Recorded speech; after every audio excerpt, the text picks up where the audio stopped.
This one's gonna be again about, this is what I want to say, again about mental toughness, grit, Angela Duckworth, and yeah, this kind of stuff. And I've actually, I haven't looked at my buttons and I still just got it. Amazing, really fucking amazing.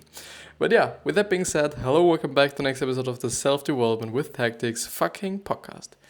I did just remember that I wasn't outside today, quite. I was outside because I got some groceries and whatsoever, but not that much, I do just think whether I actually go out when I do not work out, or go outside when I do not work out. Never mind. But yeah, as I've said in the intro, or as you have heard in the intro already, we are going ahead with the mental toughness. I just wanted to say summary, but it is not a summary, it's an article. The mental toughness summary, or actually maybe even somehow a summary of Grit, the book by Angela Duckworth. And yeah, unfortunately, as I've actually recognized in the last episode,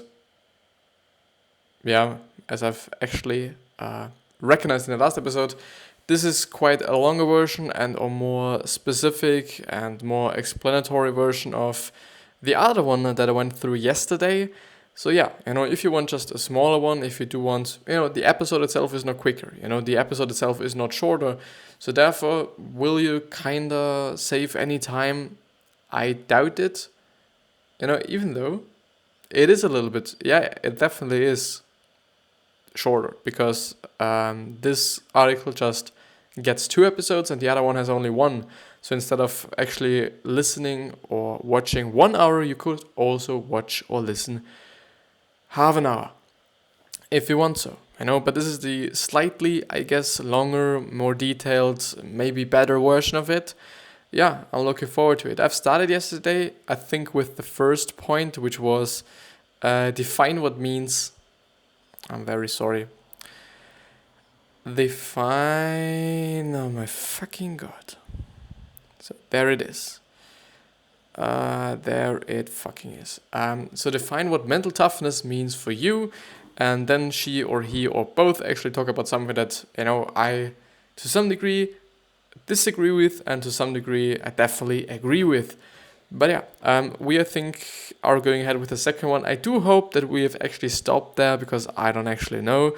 But I assume it is the case because I can't just remember it. This is the only reason why I'm now going through the second point, which is mental toughness is built through small physical wins. Is it physical? Yeah, it is physical. Physical wins. Physical. Not psychological. Not psychological, but physical. So you can't become committed or consistent with a weak mind. How many workouts have you missed because your mind and not your body? Oh, I'm sorry. So how many workouts have you missed because your mind and not your body told you were tired? How many reps have you missed out because your mind said 9 reps is enough and don't worry about the 10th? Probably. I can't read today. It is pretty kind of an interesting atmosphere, first of all, because I wasn't really in the mood of recording this episode. I'm still doing it. I'm still just trying to give my best. I really fucking do. But maybe this is my fucking mental toughness. I sometimes really think like, okay, I think never ever stop making those videos. I think I would not. Even though I clearly see that this is not going to lead to any fucking thing. Besides me then actually wasting my time. But I think I would still do it. Because I do not want to stop doing it. I do not want to just, get back to me not doing it. I don't want to just, I think I do not want to leave the process. I do not want to just think about it as, okay, this failed maybe. Even though I clearly know it somehow failed and whatsoever, but I still would do it. I don't actually know how I should actually explain that. But it is just a really kind of interesting condition that is, I think, only in my fucking mind. No, probably not. But I think it's pretty interesting. So yeah, I'm gonna read it again because I've read it so fucking badly. So how many reps have you missed out on because your mind said 9 reps is enough? Don't worry about the 10th. Probably thousands for most people, including myself, and 99% are due to weakness of the mind and not the fucking body, which is from Drew Shamrock. I don't know Drew Shamrock, but it is from Drew Shamrock. So often we think that mental toughness is about how we respond to extreme situations. So how did you perform in the championship game? Can you keep your life together while grieving the death of a family member? Did you bounce back after your business went bankrupt? There is no doubt that extreme situations test your courage, perseverance, and mental toughness. They really do. But what about everyday circumstances? What about working out every single day, even though clearly on some days you don't want to do it? You do not want to fucking work out. You don't want to record an episode. You don't want to make a post.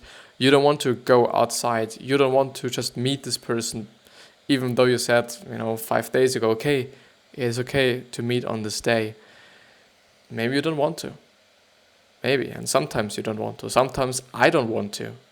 But I think this just really then comes up to your mental toughness and to, I think, I do just have some problem with the word mental toughness.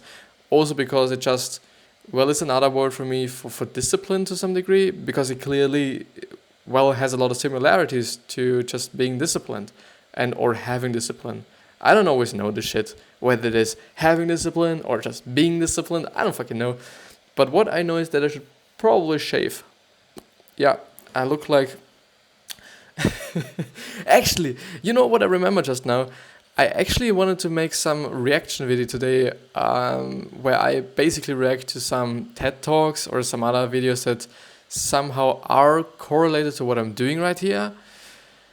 Maybe this is going to be the next episode, but I do just have such a feeling that I won't do it. I don't know why. I think just... Is it about trying out? Is it about actually setting up everything? Because this just, really depends really is in need of some other settings, so not the exact same settings that I'm having right now. But I don't know. I do think it is just more about trying it out and seeing what it is. And, I don't know. I don't fucking know. But do you know the guy who said, it is German video, then it is probably not quite funny. Yeah, never mind. It is a German one, or at least German speaking, but with a just really, not funny accent, but it is a funny accent, I guess. But yeah, never mind. But what about everyday circumstances? Mental toughness is like a muscle. It needs to be worked to grow and develop. If you haven't pushed yourself in thousands of small ways, of course you will wilt when things get really fucking difficult. But it doesn't have to be that way.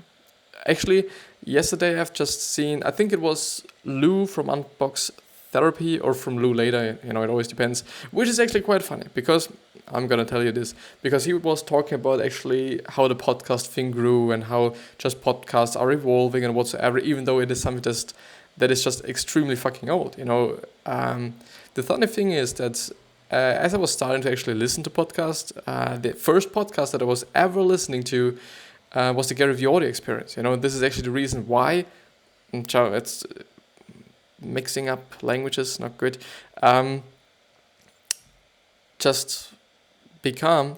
I've never ever thought that I even have the podcast app on my fucking phone. I haven't recognized it.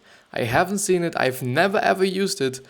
And once I've just, seen podcasts and once I've considered actually listening to one or some, I've seen the fucking app. And I was like, what the fucking hell? I've always had this app. I've never ever looked at it. I've never ever fucking opened it. And now I'm opening it, and this is a good world. It is a really amazing world. All those podcast things or podcasts, they are so amazing. There's just really a lot of good podcasts, and a lot of good podcasts that are just so, good. But what I want to say is that he was talking about podcasts, and he quite recently, I at least assume that it got published, pretty recently. I don't know how long it is in the making of it, or how long they made it, or somehow kind of planned it, or whatever. But in this video, he was talking about podcasts and, how they evolve and whatsoever. And his podcast is pretty new. Something that is pretty funny, because there you can also see like, okay,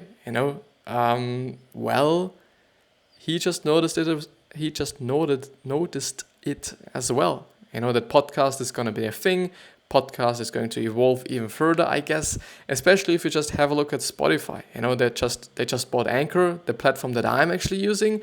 And I just at this point in time where I said like, okay, we are buying, or we got bought by Spotify, or we are buying Anchor. Depends on the side you're on. I thought like, great. And now I might have way more integrations. Maybe everything is going to be just a little bit easier for me to do it with Spotify and whatever, which is, at the moment it is really easy. If you're on Anchor and if you have, I think, a few episodes, you're able to just publish all the episodes on just, I'm now on 10, actually 11, what is it called? 11 platforms. Yeah. 10 of them are just, 10 of them are just through Anchor or got added through Anchor. And I myself also just put myself on TuneIn because I thought like, okay, I can. There's actually no kind of reason behind this.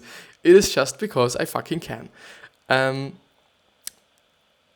So yeah, it is really fucking simple. It is really fucking simple.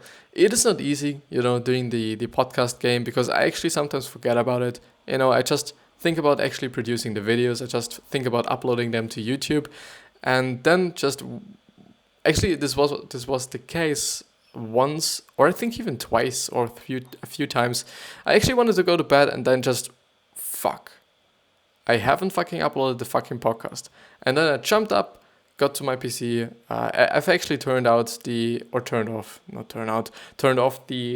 Wi-Fi during the time, because always when I'm sleeping I don't have any Wi-Fi, just because my parents want it this way. Then I just went up, just activated or turned on the Wi-Fi again and uploaded it. Then I was a little bit proud of me, I guess, because I just fucking stood up because of the podcast, and because of nothing fucking else. But yeah, let's actually go ahead. I'm a little bit feared that I'm not going to finish this one, which would be fucked up. But I think I'll do it. I'll fucking do it. So mental toughness is built through wins. I guess I'm there. Am I there? But it doesn't have to be that way. Yeah. But it doesn't. So mental toughness is like a muscle. It needs to be worked to grow and develop. If you haven't pushed yourself in thousands of small ways, of course, you'll wilt when things get really fucking tough. But it doesn't have to be that way. Choose to do the 10th rep when it would be easier to just do 9. Choose to create when it would be easier to consume. Choose to ask the extra question when it would be easier to accept. Prove to yourself in 1,000 tiny ways that you have enough guts to get in the ring and do the battle with fucking life. By the way, what I always want to say is that, he was just talking about, ad-friendly things. And then I thought like, my stuff is really not ad-friendly. It really is not, at least, if swear words are making it unfriendly, which I guess is actually the case, then they're not ad-friendly, which is maybe not going to be the best thing once I actually monetized everything, if I'm able to be doing this in the future. I don't know, who knows, but yeah, I'm going to work hard. I'm going to fucking work hard on this thing. Also because it is funny, it's just great sitting here, reading through something that I'm interested in and talking about it, and then, once I was thinking about actually reacting to some videos, I was like, this is amazing, watching videos, recording yourself while you're watching videos, just basically giving your shit to the videos, like, just talking about your opinion. It is great, it seems to be great, it sounds great, it is great. But yeah. So mental toughness is built through small wins. It is the individual choices that we make on a daily basis that build our mental toughness muscle. We all want mental strength, but you can't think your way to it. It is your physical actions that prove your mental fortitude. Is it fortitude? I think it is. I've read that, pretty nicely. The third one is mental toughness is about your habits and not your motivation. Motivation is fickle. Willpower comes and goes.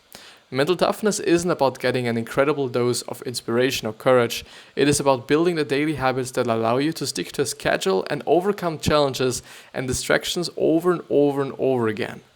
Mental tough people don't have to be more courageous, more talented, or more intelligent, just more consistent. Mentally tough people develop systems that help them focus on the important stuff, regardless of how many obstacles life puts in front of them. It is their habits that form the foundation of their mental beliefs and ultimately set them apart. I've written about this many times before. Here are the basic steps for building a new habit and links to the further information on doing each step. And now there are some links. The first one is start by building your identity. The second one is focus on small behaviors and not life-changing transformations, which is something that, I always say like, okay, the things or the habits that I implemented into my life actually got implemented just from day one on. Like not from day one of my life on, but I've never just gradually exposed myself to those kind of habits, but I've always just put them there, I did them, and then this was it. Which means like, okay, for example, my habit of taking cold showers every single day, I started with, let's talk about this. I've started with, I think, 30 seconds, 30 seconds after your warm shower or after just before going out of the shower, 30 seconds of cold water and or just a cold shower. At a time I'm doing 1.5 minutes, but the thing is, people recommend 30 seconds, people recommend 30 seconds, people say you should start with 30 seconds, and for me it was really like, okay, I'm gonna do the 30 seconds. I'm not gonna do it like, okay, I'm just trying 10 seconds, I'm trying 20 seconds or something. I'm just going right ahead to the fucking 30 seconds. Now I build it up a little bit because I've seen like, okay, I do just have to improve more in my life, I guess, because, I'm often kind of settling down at, certain places, whether it be just the 30 seconds of showering or whether it be just in my workouts. I often just settle down and, forget about just the progress and forget about just building up those things. Something that I do just really have to remind myself on. Then I've just, from time to time, kind of upgraded it to some sort. And now I am at 1.5 minutes. And I'm feeling great every single day in terms of the cold shower. So it is really not something bad, especially not in summer. In winter, it is something different. It could really be a pain in the ass. I like ass more than ass, I guess. I don't know why, but maybe it's just funny to me. I don't fucking know. There are just a lot of health benefits correlated to it, and there's a lot of fucking mental toughness correlated to it. And this is, I think, one of the just biggest reasons why I'm actually doing it, I guess, because it really builds my discipline, it really builds my grit or my mental toughness. At least I assume it is the case. I don't actually know, but I guess actually taking cold showers, every day, before the cold shower, I often have to think like, okay, well, I actually do not want to do it, and then I just, turn the water on again, and, well, yeah, this is then the end of the story. Develop a routine that gets you going regardless of how motivated you feel. Well, I don't know. The thing is, I can talk about this just so much, I guess, because the thing is, I just do things, if I want to do things, I just want to do them, whether I'm motivated or not. I am just gonna fucking do them.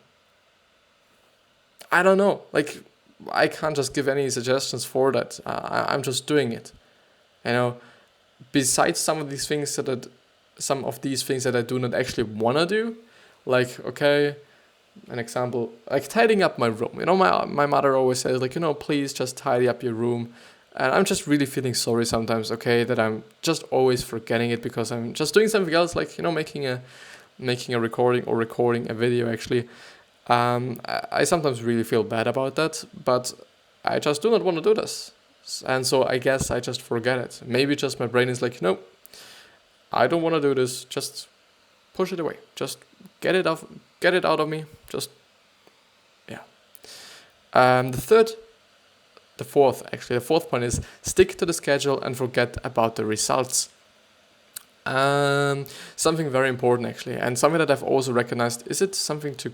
No, we are nearly finished, so therefore I can talk a little bit about it. Something that I've also seen with the whole Instagram, social media, also YouTube thing, also podcast thing, really focusing on the numbers and really focusing on how you're doing every single day. If the views are going up, if everything is going up, it can really cripple you. It could really fuck you because you're always thinking like, okay, I have to do better. I have to do this. I have to do that. It is not working. Why isn't it working? And whatever is just really making you crazy, I guess. And if you're just doing it, especially because it is fun, because you want to make the fucking videos, as I'm just doing them right now, and I'm just really feeling happy, and I'm just feeling pretty energized and energetic, and also just like a little entertaining, to be honest, because most of the time I'm just sitting there, I'm sitting there just talking a little bit like monotonously, which is not good for the video, because the video then is not very interesting, because I'm always and only sitting there and just, I don't seem to be just pretty nice to watch, which is also just the progress, I guess. The first video I did, I think, was completely bullshit. Even though you weren't able to see me there, even though it was only just, I think, for 3 minutes. It wasn't really shitty. It really wasn't, but, it could have been better, I guess. They at least were not as good as the videos are nowadays. Like, the videos that I'm producing now can also be better. I could also edit them. I still just like the possibilities that I'm having with editing them while I'm doing them, actually. I like that. Sometimes I do just have to cut something out because it's not because it's inappropriate, but because it shouldn't just be in the video or in the podcast. But yeah, but I think it is just in terms of the being more entertaining and whatever. I think it is also about just opening up a little bit. If you're just so closed, and I guess this is also something that you could somehow even manipulate by just your body posture. When I'm always sitting there with my hands like this, and I seem a little bit like, well, I'm cute. No, not really, but I'm just, what is this word? I'm like shy. Yeah, I'm shy and whatsoever. Of course, I'm not gonna talk in a certain way when I'm just, kinda having this body position, this posture of just being shy, which reminds me totally on Tony Robbins by motion creates emotion. When I'm walking, just really, I just wanted to say politely, but can you walk politely? I guess actually not so. But if you walk like just really, either motivated or like just really, I'm the best and whatever, you're just gonna walk a certain way. And the possibility is that you're gonna feel a certain way. Harvard actually also validated that through some really strong poses like this one. If you do just have your hands on your hips and you've just, seemingly are just, an authority or something, you're feeling differently if you're just, if you're standing in this way than in another way. So maybe I should just really keep an eye on my body posture. But yeah, let's just go ahead with the fucking video. The fifth and last one is, when you slip up, get back on track as quickly as possible. Mental toughness comes down to your habits. It is about doing the things you're supposed to do on a more consistent basis. It is about your dedication to daily practice and your ability to stick to a schedule. So, how have you developed mental toughness? Our mission as a community is clear. James Clear. Because we're actually on the jamesclear.com website. I think you've gotten it, and I think it wasn't funny, but yeah, never mind. So we are looking to live healthy lives and make a difference in the world. I'm really trying to do that, I guess. So to the end, I see it is my responsibility to equip you with the best information, ideas, and strategies for living healthier, becoming happier, and making a bigger impact with your life and work. But no matter what strategies we discuss, no matter what goal we set our sights on, no matter what vision we have for ourselves and the people around us, none of it can become a reality without mental toughness, perseverance, and grit. When things get tough for most people, they find something easy to work on. When things get difficult for mentally tough people, they find a way to stay on schedule. There will always be extreme moments that require incredible bouts of courage, resilience, and grit, but for 95% of the circumstances in life, toughness simply comes down to being more consistent than most people. And then there is a footnote. Thanks to my good friend Brian for writing about toughness and sparking my interest on the topic. And there's also a link, I assume, to his article, I guess. But it's been as well a really great article. I really like his articles. I can't help myself. It is just a case. And also the good thing about it is that for every read or for every book he sells, he's actually donating to the Against Malaria Foundation that I've always been donating to. It was only $5, so it wasn't much, but I think it was enough to help someone, I guess, without actually being like, I'm so good, I've donated something, because I just thought about it. But maybe if you want to do it, just also donate to the Against Malaria Foundation. It is one of the best ways to actually donate, and I think it is one of the most cost-efficient organizations there is. If you want to know more about actually donating to charity or something like this, because, it is quite difficult because there are so many different charity organizations, and people, as I didn't actually know, where I should just send my fucking money to. I really didn't know. And then I just Googled a little bit and found GiveWell. GiveWell is actually an organization founded by, I think, a few people who also had the fucking problem of not knowing where to actually donate their money to. They have founded this organization, and they just look at organizations, see if they're working well and whatsoever. And I think the Against Malaria Foundation is number 1, I guess, in their kind of ranking. And their ranking was also, if I remember correctly, it was also published in a good Austrian newspaper, saying like, okay, if you do not know where you should donate to, you could also just look up this link. It was also, I think, suggested by an expert or something, but I don't clearly remember. Just go to the givewell.com website. I might just be linking it down in the description. I might not because I'm probably forgetting it. So it's GiveWell, everything written together. I think it's actually .org, not .com. I could show you. I show you.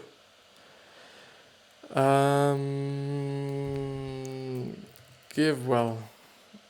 Yeah, it is .org. Yeah, thanks. Thanks a lot. Yeah, givewell.org. I've been talking about it once before. There is the other one. Yeah. There it is. And there's the color source so that you do not get distracted. If you then just go to top charities on this tiny button there you see the list of top charities, and they all have proven it because so how we work, and there you can see, okay, the process of actually choosing what charities get under this ranking, and criteria and transparency and whatsoever.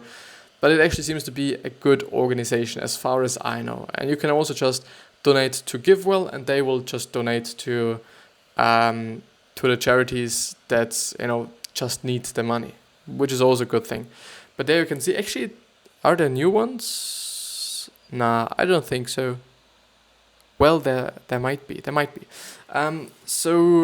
is the Malaria Consortium, treatment to prevent malaria in children in sub-Saharan Africa, Evidence Actions Deworm the World Initiative, Helen Keller International, which is a vitamin E supplementation program, Against Malaria Foundation, Schistosomiasis Control Initiative, supporting deworming program in low-income countries, Sightsavers, supporting deworming programs in low-income countries, the End Fund, supporting deworm program in low-income countries, and they all just make something different. So I guess Sightsavers is more like, okay,